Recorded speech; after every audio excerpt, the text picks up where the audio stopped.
Mga boss, move on na tayo sa flood control na yan. Papasok na ang summer, wala nang tag-ulan. Mas importante, tutukan itong mga piking sigarilyo dahil masama ito sa kalusugan.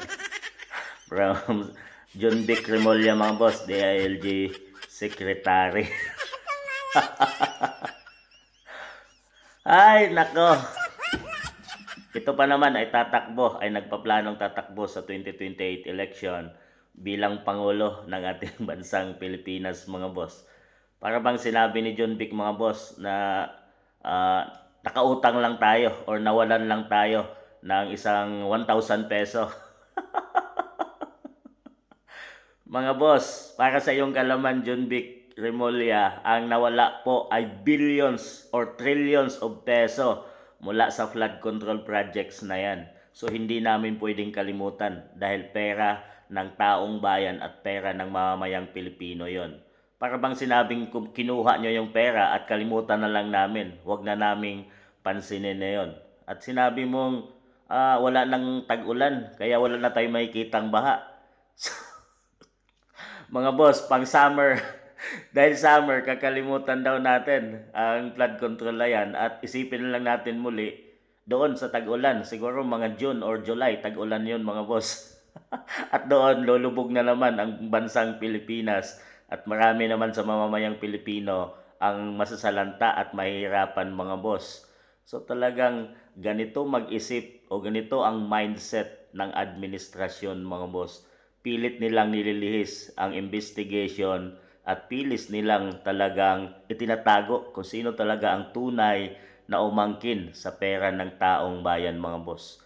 Parang ba sinabing kinuha lang nila yung pera, pinamudmud sa kung sinong mga congressman at sinong mga kontraktor at wala na, kakalimutan na lang yon. Hindi iyon maliit na pera, John Vic Remulla. Kung iyon ay inilaan sa mga proyekto at para sa kalusugan, pagkain, trabaho ng mamamayang Pilipino, ay maraming masasalba at igakaganda ng ating bansang Pilipinas. Hindi iyon dapat kalimutan dahil iyon ay napakalaking pera at hindi 1,000 lang.